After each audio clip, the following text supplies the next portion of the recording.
Before the video starts, just want to remind you guys about the Discord. Dude, look, we got more memes on the memeverse now, just like this one.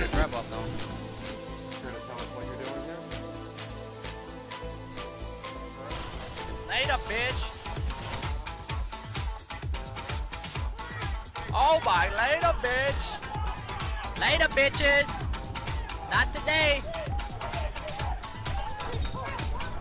Not today, bitch.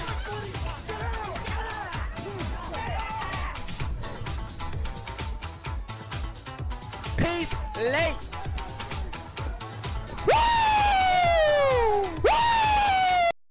Yeah, we also got new music here too. This right here. We got new music in case memes aren't your thing, you know. This stuff here. Like this. Like this one. This one was put in by Mr. B. Hell yeah, it's good shit. Party type song like 2004, so sing along when you can. That clock keeps ticking like a metronome, and my thoughts keep telling me to get me home, but my balls keep telling me to let me just let me That clock! So what the fuck are you waiting for? Join the goddamn server. I'm sorry!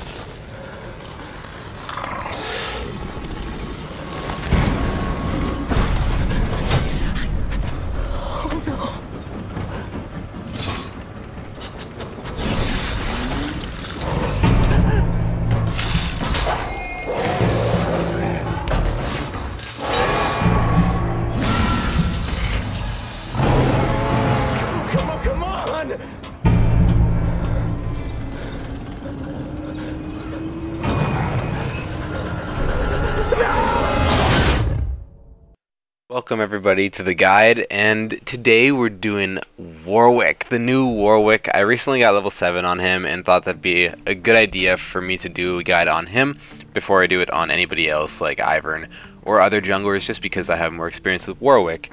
So you can expect to see Ivern and Galio soon enough, but Warwick right now is not only really fun to play, but really strong, and I'll tell you why. So to start, before we get into any builds or anything, before we get into the game, let's talk about Warwick. Let's talk about his abilities quick, and let's talk about some pros and cons to his kit, and what kind of an asset or liability he might be to your team. So for pros and cons, I just made 4 of each just to give you guys a bit of an idea of what's going on. So for pros, we have good CC. I don't think it's good enough to take Colossus, but it is good CC if you land it properly. He has an excellent chase, probably one of, if not the best chase in the game because of his W Blood Scent passive. He can even proc it onto a target that has full HP if they are running away, although it doesn't last for as long. Damage dealing tank, if you build him nearly full tank, he'll still deal good damage, especially because of his passive where if they're lower HP, he'll auto attack a lot more. So even if you're full tank and your target has below 20% HP, you're going to be auto attacking 2.5 times a second. That's 2.5 auto attack speed. Now we've also got healing up the ass. This is what makes his clear really good, especially with the rejuvenation bead instead of going for pots, because your Q will heal you for a ton. Your auto attacks will heal you as well. So not only will you be fine farming, but you'll also be fine in fights most of the time. Your ultimate heals you a ton obviously as well, so your healing is just insane, which keeps you alive a lot longer. You have great survivability with it, and it's really good. Now we have the cons, the reasons why you won't want to play Warwick. 1, he is easily kited. He is very much like Volibear and Nasus in the sense that they probably won't see LCS play just because of how easily they can be kited. It's ridiculous how easy it is. If you're in a 5v5 team fight, let's say the other team, you have 5 of your friends and the enemy team has 5 of their friends, and all of you guys are on comms. The enemy team's on comms and you're on comms, and they just say, alright, to kill Warwick we have to land 1 CC ability and then we just kill him. It's pretty easy. Honestly, if you can get to Warwick and not let him get to you, it's really easy to kill him. That's why an ADC like Jinx or Caitlyn might do really well with their traps, so they can put up a barrier and then work around that and just auto attack, auto attack, auto attack until he's gone, which isn't crazy hard, but it's really frustrating if you're playing Warwick when that happens. It's a pain in the ass because you can see it coming too. Next up we have low mobility. Now I know you might be wondering why I say low mobility when that Warwick has 800 move speed running down to chase you when you have 2 HP left under your tower. But yes, he is low mobility. Without that W, he cannot run at all. He has to walk at a leisurely pace. If he has full boots, full Merc Treads, full Tobbies, which is what you're building on him, he has 399 move speed. That's nothing, honestly. If he's running away, if he has Deadmans or he has Cloud Drake, he might be able to run away if he does get the out of combat move speed up, but that's about it. He can't really do anything else. He relies so much on his W for move speed and Ghost. If he doesn't have his W, he can Ghost, or vice versa. If he doesn't have Ghost, he can W, but you can't W to run away from people. That's not how it works, really. It's not used for that. We have no AoE damage. If you're in a team fight, he's more single target based, and his utility for a team fight is going to come out from his E. It's not going to come out from anything else really, except maybe his ultimate if you can land it on a good target. But his Titanic Hydra is the only AoE damage that you're going to get. So if you can get a good Hydra off, you might be able to deal a bit of damage to the backline. But if the backline is, and most likely has, an ADC, they're just going to heal it back anyways. So it's a bit of a struggle if you're trying to deal damage, but to your team, it's the AoE fear will be enough. Lastly, we have it is easy to lose focus on CS and look for kills. Right when you go back to base and you have that Blood Scent passive on somebody, it's so easy to just go run up into the lane and then go, alright, he's gone, I can't do anything now. You just need to focus on farm. My issue with farming on Warwick isn't so much looking for kills, it's trying to prevent them from happening. And what I mean by that is I spend a lot of time hanging around my teammates because I am a tank for our team, and I know that if this ADC is left alone, he's going to do some stupid shit and get himself killed. So I'm going to hang around so I'm able to run in there and deter any forces that the enemy has from killing my ADC, because I know some stupid's going to happen and I'm going to have to try and help and clean this whole mess up. So that's where I lose CS on Warwick, is just constantly trying to help out my team and keep them alive while they farm, which if you're a tank isn't terrible, but it's certainly not optimal.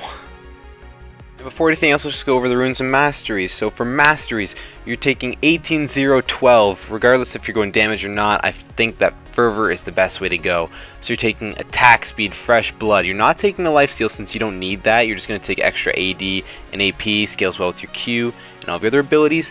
You're also going to take Bounty Hunter. You could take any of them realistically, but I think Bounty Hunter is the best. Battle Trance would make a close second, but I don't think you'd take Double-Edged Sword. And then you take Armor Pen and Fervor. You stack Fervor really quickly, especially with your ultimate, and it's really, really good to just chunk them with it. You take nothing in the second tree, and in the third tree, you just take Health. You could take to reduce damage from basic attacks, but I just take movement speed in the river and bushes. It's up to you. I also take the shield, lifesteal, and healings are all greater on you. It's really good for Warwick. And I also take 15% reduction on my summoner spell cooldowns because I want to spam Ghost as much as I can, because I need the mobility. I need to move around fast, so I really want that TP up as much as I can. So I use that instead of extra armor and magic resistant team fights.